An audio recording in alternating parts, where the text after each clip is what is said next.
Hearts of Heroes. Firefighters have only minutes to find an unconscious man somewhere inside a blazing house fire. He's stuck in there, hey! As soon as they said people entrapped, it was off to the races. We knew we had to act fast if we were going to make an impact in that victim's life. Plus, a flash flood leaves 18 people trapped in a small-town diner. Wow. It was very scary. It just came very fast and furious. If this comes through the window, we're all gonna die. We're all gonna die. These heroes are there for those in need during some of the most difficult moments in their lives.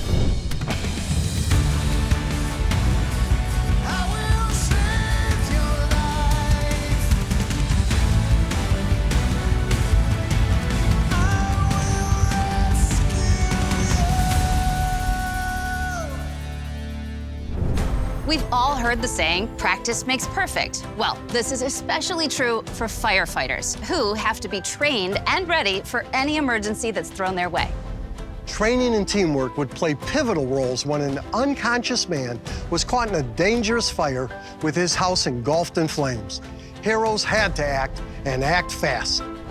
Cobb County, Georgia is a vibrant urban hub that sits just northwest of Atlanta. As a firefighter here in Cobb County, our responsibilities can range anything from structural firefighting to vehicle extrication. Our training at Cobb County is second to none. You've trained so much, it's kind of like an autopilot. That's what the training is all about. When we do get those opportunities, you don't want to waste them. After all those hours of training and teamwork, it's no surprise that the fire crew developed a tight-knit bond and plenty of good-natured ribbing to go around. Everybody's got a nickname in the fire department. Hero's an easy one. That's my nickname. Unfortunately, that's my nickname. My last name, my radio strap covers the last two letters. It actually happened on my very first call. Some lady was on the ground. We went in, we picked her up, and she was like, "Oh, your name's Hero, what a perfect job for you." And then I looked at everybody, and they're all just pointing and laughing at me. There's nothing I did, it was just my name. But Hero could easily describe any member of the department. And they proved it when a 911 call went out on a chilly morning in October of 2023. When it initially banged out, it was a house fire, and en route we received information that there was a trapped victim. As soon as they said structure fire, multiple people entrapped, it was off to the races. So as we approached, started getting closer, we noticed that this was a well-involved fire. Witnesses reported that the man inside helped another resident escape, but then had become disoriented. And that's when he did something unexpected. He's stuck in there, hey! For some reason, she said he went back in, didn't know where he went inside the house. So the effects of that carbon monoxide makes people do things that aren't sensible. There's really not an explanation when there's that oxygen deprivation to the brain. We were gonna have to get to work, and we were gonna have to do it quick because of the reports of victims inside. But going through the front entrance was not an option. Heavy fire coming out of the front door. With the front door inaccessible, firefighter David Harold found a way in through what firefighters believed was a bedroom window. I broke that window, more heavy, thick smoke came out. As Harold made his way into the home, Lieutenant Dan McGraw handed him a TIC, or thermal imaging camera. If you've got a room that's completely filled with smoke and you can't see anything, once you hold that thermal imaging camera up there, it's going to give you a pretty clear picture of what you're dealing with. If there is a body or something that's different, a temperature change in there, you're going to see that, and it's going to be pretty fast. Meanwhile, firefighter Chris Delabra started fighting the flames from the outside. We saw a hose line on the ground. There was a live fallen power line next to it. With the possibility of electrocution, Delabra knew that he was putting his own life in danger. I made the decision to risk getting it because I knew my brothers were inside and the fire was well involved at that point. And the hose line and that water was the one thing that could protect them and help them and assist them in their search. Inside the home, firefighter Harold quickly figured out that he was not inside the bedroom at all.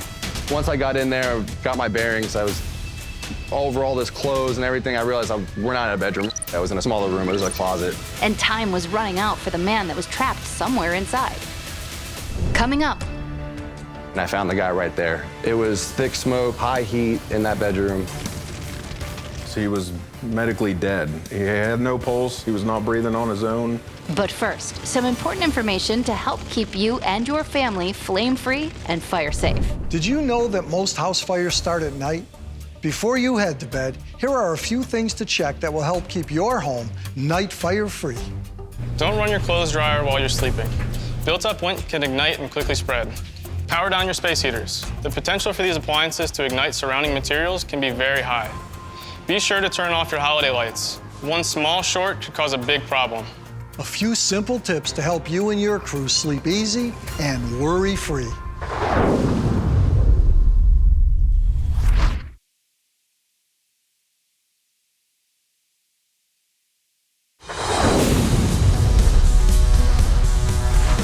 In Cobb County, just outside of Atlanta, Georgia, firefighters were called to the scene of a vigorous house fire.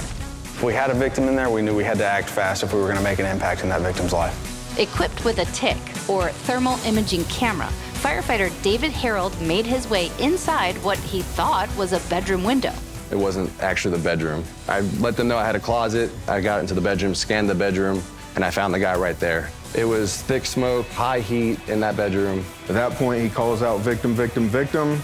So as soon as I hear victim, victim, victim, I know I've got two of my strong guys in there. Once we both made it through the window, we were able to make our way to the bedroom quickly. The two firefighters immediately did what's called a vent and isolate search. The first thing we're gonna do is vent through a window or some other opening aside from the door. We're gonna isolate ourselves in that room by shutting the door. That way, the smoke that's in there can vent out through the opening that we've made. Meanwhile, firefighter Chris Dellerba valiantly made his way through the front entrance wall of fire, attacking the inferno. Inch by inch, I just tried to push in and do as much as I could with what I had and make sure they were safe. Parts of the roof were gone, parts of the exterior wall to my right were gone. I pushed in, made a left-handed turn, trying to buy them protection and give them some time to move the victim. As soon as we put our hands on him, we tried to roll him over, and even just rolling him over, we had a difficult time with. At that point in time, we realized we were dealing with a larger victim. He had a pair of pants on with a belt in it. That ended up being our only handle we could move him with. And once we got him in the closet, I closed that closet door just to keep the fire from getting into that closet. It also allowed smoke and heat to go out that window that was already broken. We already got him. From there, we worked with what we had, and we basically forced him to the window and out the window. When he was pulled out of the house, he was medically dead. He had no pulse. He was not breathing on his own. The man was rushed to the hospital, and thanks to these fast-acting firefighters and their hours of intense training, he made a full recovery. Recently, Sheldon Yellen of our sponsor, Belfour Property Restoration, had the chance to try out this life-saving technique firsthand, including the search and isolate technique. Wow, this is unbelievable. This is not easy to navigate in here, that's for sure. Yeah, this would be the opening right here. So, we get this window open. We sound the floor to make sure that it's stable for us to get in here. We slide out down the window, and then we go straight to the door to isolate the room. And as you can see, once this door's closed, the smoke starts coming out, we start to see better. Same thing with the heat starts to go out. All that toxic gases go out the window as well. It makes everything better for everybody inside here. It's unbelievable, the amount of knowledge that you have about the situation. I sure hope everybody's paying attention to the time, energy, and knowledge that goes into this training so that you can do what you do to save a life. Very, very heroic. Firefighter Harold, we all should know that if we're caught in a house that's on fire and smoke is all around, we gotta stay low. But in this rescue, you did something that we all should know also. So oxygen feeds fire, so we need to remember to close that door so that we don't make the fire worse by feeding it oxygen. This is obviously where all the training comes into play once again. Training played an important role in this rescue, but so did heroism. And for their part, these first responders each received a Medal of Commendation for their bravery. For us, it's like winning the Super Bowl. That's what we train for, that's what we do, and not everyone gets to do it. So it was amazing. I don't know if I would call myself a hero. I just call myself a firefighter who did his job. Coming up, a raging flood, a makeshift bridge, and a restaurant full of trapped customers. I was terrified. Didn't think I was going to see my kids again.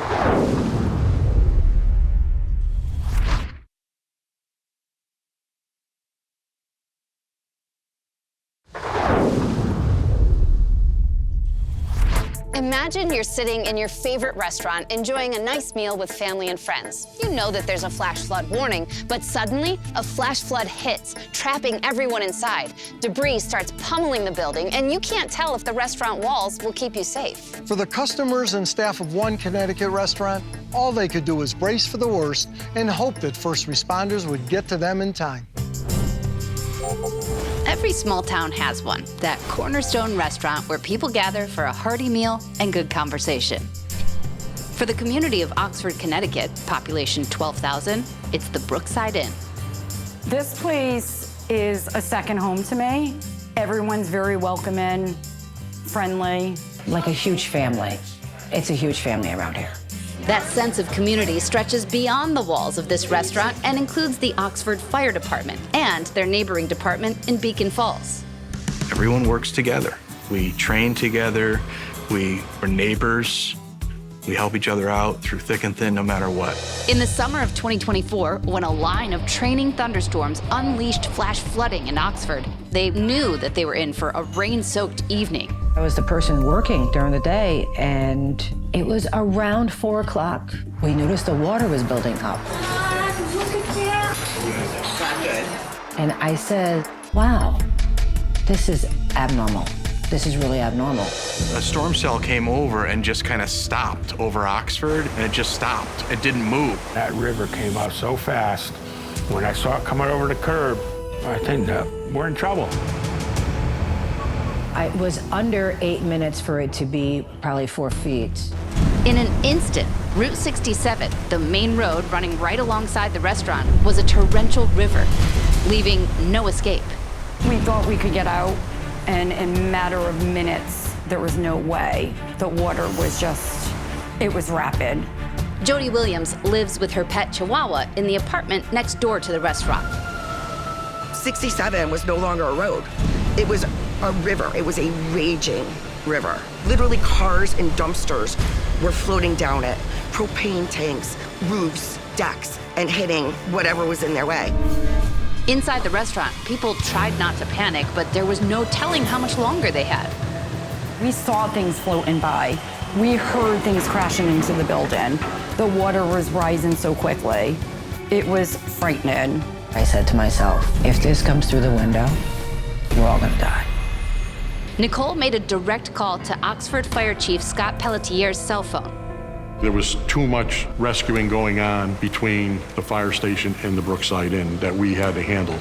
The roads and the bridges started giving ways and the roads were eroding. We couldn't get down there anyway if we wanted to.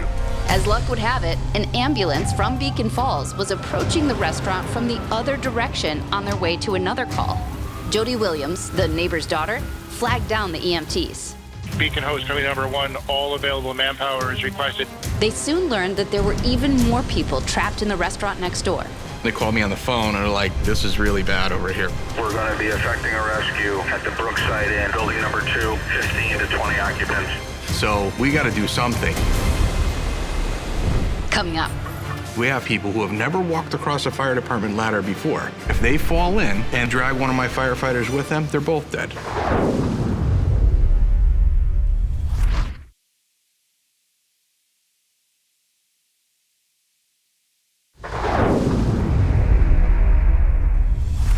In the summer of 2024, a flash flood was ravaging the close-knit community of Oxford, Connecticut.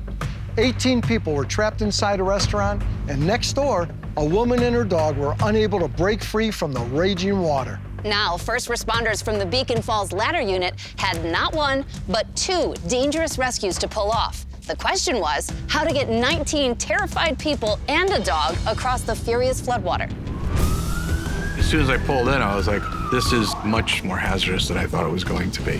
The crew had to quickly devise a plan to get the people across Route 67, which was now a torrential river. The water's coming pretty fast. It's a definite, imminent life safety issue. They decided to use their truck ladder as a makeshift bridge and help the people crawl across to the other side of the highway. We have people who have never walked across a fire department ladder before and have them walk across a ladder that's over a torrent of water, that if they fall in and they drag one of my firefighters with them, they're both dead. So while we had to move quickly, we had to move as safely as possible too. We have the aerial in the air. We're gonna go for a rescue on building number 1. The first attempted rescue would be Jody Williams and her Chihuahua. We're gonna extend the ladder out to the house. We're gonna bust through the window. When we get through the window, we're gonna ask you to come out onto the ladder. Somebody is going to escort you across the ladder. Okay, we have 1 successful rescue at this time, uninjured party. So I crossed, and then they brought me my dog. I got down, my daughter was there, and I just gave her the hugest hug. But they still had 18 more people to rescue from the restaurant next door. Just beginning operations on building number 2. We were able to drop the ladder right down onto that pad, so there was no climbing onto the ladder. They could just simply walk onto the ladder. Firefighters chaperoned each person across the ladder. Get everyone on the ladder safely and walk them up, and just keep redoing it 18 more times. The water is raging underneath you. You do not want to fall or slip. The last victim has been successfully recovered. All dwellings are empty at this time. For every single person to be rescued was unbelievable. Unbelievable. I can't thank them enough for what they did, how they came and rescued us, got us all. I will forever be grateful for them. Forever. Forever.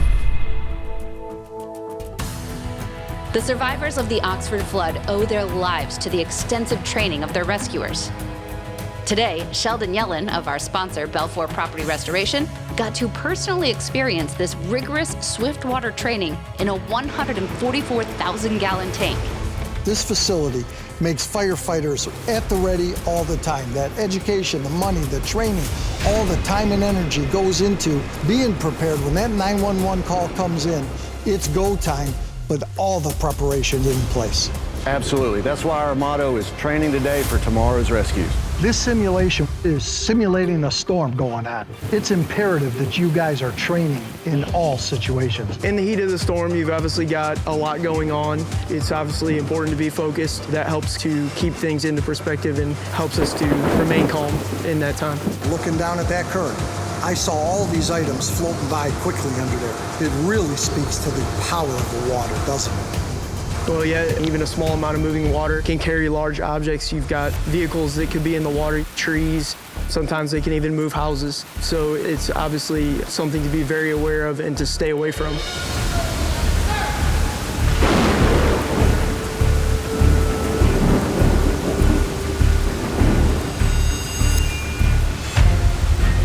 We jumped into that 7-mile-an-hour current. The power of that water, being at the mercy of that water, losing control of your motion, it's unbelievable. From 7 to 8 seconds, one end of this large pool to the other. It just tells you that it's very important to take the evacuations very seriously and to stay away from moving water at all costs. This intense training session provides a powerful, high-octane glimpse into the unwavering dedication that first responders bring to their work every single day. And a reminder that this dangerous training truly does save lives. Hey guys, come on in here. Now, it was time to give the group from the Brookside Inn a chance to show their appreciation. Once I opened the door up and you were standing there, it was like beyond a sense of relief. Yeah. I just felt like I was saved right there. You were great, keeping your customers calm. Yes, I try to keep everybody calm. Typically when you go into work, that's not what you expect to be doing. But when presented that, she responded very heroically. I owe them everything. This is why I'm here, because of them.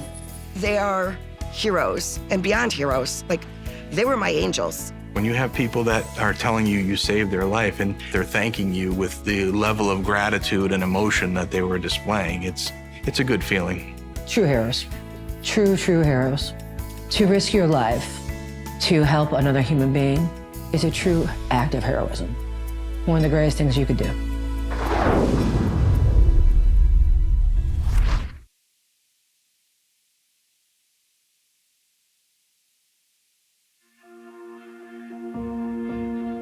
It can be easy to underestimate the power of Mother Nature. When a flood, hurricane, or tornado strikes, people can find themselves with nowhere to turn. But in those paralyzing moments, remember, you are not alone, and help is likely not far away. Thanks for watching. We'll see you next time on Hearts of Heroes.